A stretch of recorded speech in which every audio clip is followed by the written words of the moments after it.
In the bustling neighborhood of Kafuri, on the outskirts of Abuja, two families lived side by side. Aisha and Hadiza had been neighbors and close friends for nearly a decade. Despite their starkly different parenting styles, they maintained a bond akin to sisterhood. Aisha, strict and no-nonsense, believed in raising her children with discipline and structure. Hadiza, on the other hand, was gentle and lenient, allowing her children more freedom than most. Their children, Zainab and Ibrahim, aged 13, had grown up together, their friendship as natural as breathing. They spent hours playing in the dusty courtyard, their laughter echoing through the compound. But as they edged into their teenage years, their interests began to shift, and so did the dynamics of their friendship. One evening during dinner, Ibrahim, twirling his spoon between his fingers, made a bold request. "Mama, can I get a phone? Everyone at school has one. It's embarrassing that I'm the only one without." Hadiza paused mid-bite, her brow furrowing. "A phone? Ibrahim, you're too young. Phones aren't just for games and chatting, they come with responsibilities."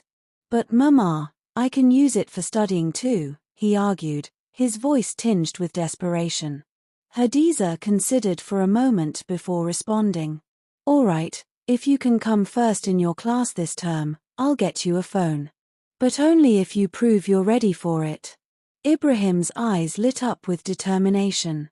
"I'll do it, Mama. You'll see." From that day forward, Ibrahim poured himself into his studies.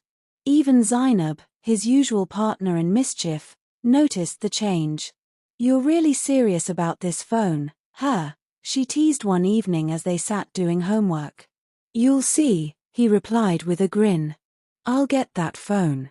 By the end of the term, Ibrahim achieved his goal. He came home clutching his report card, the words "first position" highlighted in bold. True to her word, Hadiza bought him a sleek new smartphone. It was more advanced than anything Ibrahim had imagined. Zainab couldn't hide her envy. "Wow, that's amazing," she said, her eyes wide. The phone quickly became a central part of their lives. They spent hours watching videos, playing games, and exploring the endless world of the internet. At first, it was harmless fun, but one afternoon, everything changed. It was a quiet Saturday. Aisha and Hadiza were at the market, leaving the children home alone. In Ibrahim's room, he and Zainab were scrolling through the phone when they stumbled upon an unfamiliar app. "What's this?" Ibrahim muttered, tapping on the icon. The screen lit up with thumbnails of videos unlike anything they had seen before. "Should we watch one?" Zainab asked hesitantly. Ibrahim shrugged. "It's just a video. What's the harm?" As the video played, the children's expressions shifted from curiosity to confusion. The content was strange and unsettling, filled with adult themes they didn't fully understand. "What are they doing?" Zainab whispered, her voice barely audible. "I don't know," Ibrahim replied, his brows furrowed. "But I've heard the older boys at school talk about things like this." The unease in the room was palpable, but neither could look away. When the video ended, instead of closing the app, Ibrahim tapped on another. And another. "Let's not tell anyone about this," he said finally, his voice firm. Zainab nodded, though her stomach churned with guilt. "Okay. It'll be our secret." Days turned into weeks, and the secret began to consume them. The laughter that once filled the compound was replaced by whispered conversations and furtive glances. They no longer played outside or did homework together. Instead, their afternoons were spent locked in Ibrahim's room, glued to the phone. But secrets have a way of unraveling. One evening, Zainab turned to Ibrahim with an idea that sent a chill down his spine. "What if we tried doing what they're doing in the videos?" Ibrahim froze. "What? No. That's not a good idea." "But why not?" she pressed. "Maybe we'll understand it better." He shook his head vehemently. "It's wrong, Zainab. What if we get caught?" But Zainab wouldn't let it go. Her curiosity was stronger than her fear. She continued to push until, reluctantly, Ibrahim agreed. The first attempt was a disaster. Zainab felt immediate pain and burst into tears, running out of the room. For days, she avoided Ibrahim, refusing to talk or even look at him. Ibrahim felt terrible but didn't know how to make things right. Finally, he approached her at school. "I'm sorry," he said softly. "I shouldn't have agreed." Zainab hesitated before nodding. "It's okay. Let's just forget about it." Their friendship began to heal, but the shadow of their secret loomed large. Then, one day, Zainab shocked Ibrahim again. "I think we should try it again," she said bluntly. Ibrahim stared at her in disbelief. "No, Zainab. We can't. Please," she begged. "Don't disappoint me."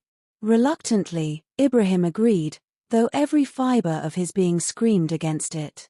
This time, they decided to use an empty classroom after school. The building was eerily quiet, and their hearts pounded with fear and anticipation.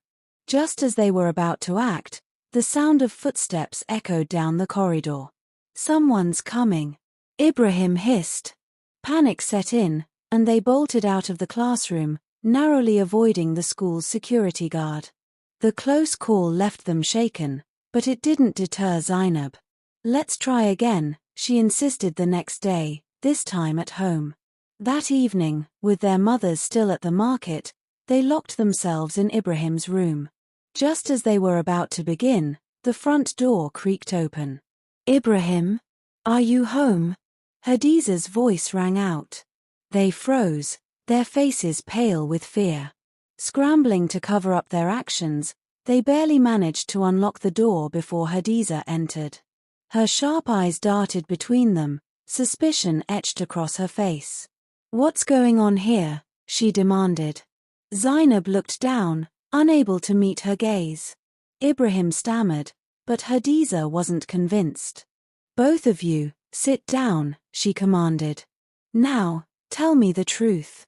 The children exchanged nervous glances before finally confessing everything: the videos, their curiosity, and their attempts to mimic what they had seen. Hadiza listened in stunned silence, her heart sinking with every word. That night, Hadiza and Aisha sat together, their faces pale with shock. "How did we miss this?" Aisha whispered, her usual stern demeanor replaced by worry. Hadiza shook her head. "We've been too focused on other things. We need to address this, together." The mothers decided to seek professional help. Therapy sessions helped Ibrahim and Zainab understand the consequences of their actions and the dangers of the content they had been exposed to. Both mothers also adjusted their parenting styles, becoming more attentive and open with their children. But the damage had been done. The bond between the two families was never the same. Aisha eventually decided to relocate, hoping to give Zainab a fresh start away from the memories of what had happened. As the moving truck pulled away, Ibrahim watched from the courtyard, a mix of sadness and relief washing over him. He had learned a hard lesson, one that would stay with him for the rest of his life. Moral of the story: parents must remain vigilant and involved in their children's lives, teaching them about the responsible use of technology and the dangers lurking in the digital world. A phone is a tool, not a toy, and should only be given when a child is mature enough to handle it responsibly.